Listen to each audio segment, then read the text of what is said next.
Welcome everybody to a last minute episode of Diostar Creations. In this one I'm going to take a few minutes to a very easy and effective, very low cost, very cheap way of creating miniature comic books for your action figures. I mean, they are action figures. Some of them, just like in the comic books, have the superheroes that they follow. Why not make comic books for them? Easiest way I found, instead of wasting tons of paper and ink and printer trial and error and things of that nature, is very easy. You find the cover of whatever comic book you have. For this purposes, I have picked these right here. Let me focus. There you go. Carter Spider, first edition of Black Suit Spidey, Batman and Robin. I picked that Batman right there because I like him and the Huntress, I believe it is. Yes, that's a very nice cover. So anyway, what you do is, I found these specific ones, and I printed it down to the lowest possible size, which would be the wallet size, 2x3.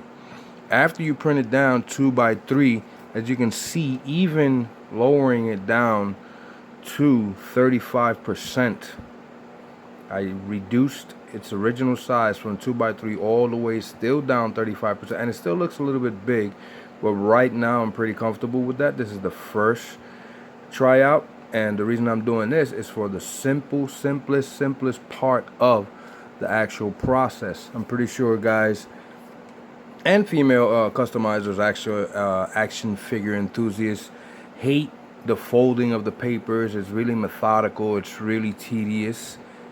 I found out a very simple way. Take the edge of your circulars. They already come pre-folded, and they have enough in them that when you cut them, you have 2 or maybe 3 comic books. They're already folded. You cut the comic book cover to the size that you want.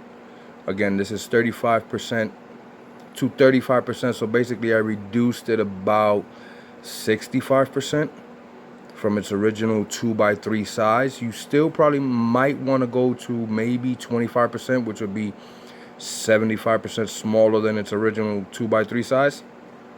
Again, it's so small that the amount of ink you're gonna be wasting on the trial and error part is negligible. So give it a try.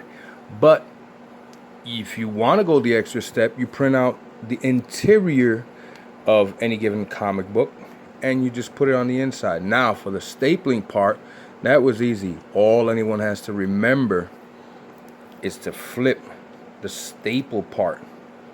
Remember to put the non-fastening part of the staple. Yeah, the non-fastening part of the staple to the outside. One staple should be all it takes.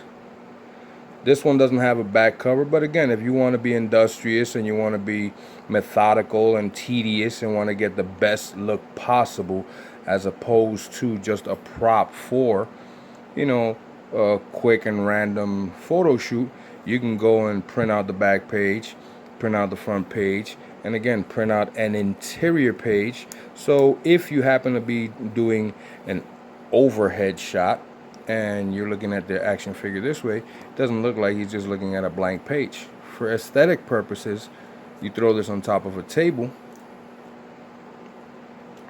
and it's a pretty decent book.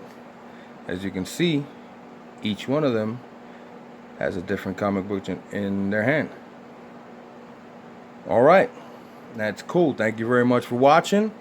Comic book miniaturization 101. Oh, last thing. When you do cut the piece, make sure you have enough so when you fold it, you don't have this going on, or you don't have that going on. Your front and your back should be the exact same size. After I folded it, what I did were, I took it just like that on the edge, cut it to size. Once I stapled it again, I trimmed it to the edge of the very printing right there, and voila, and poof, I got a brand new miniaturized comic book. Thank you very much. Diostar Creations, recorded live, Queens, New York. Peace.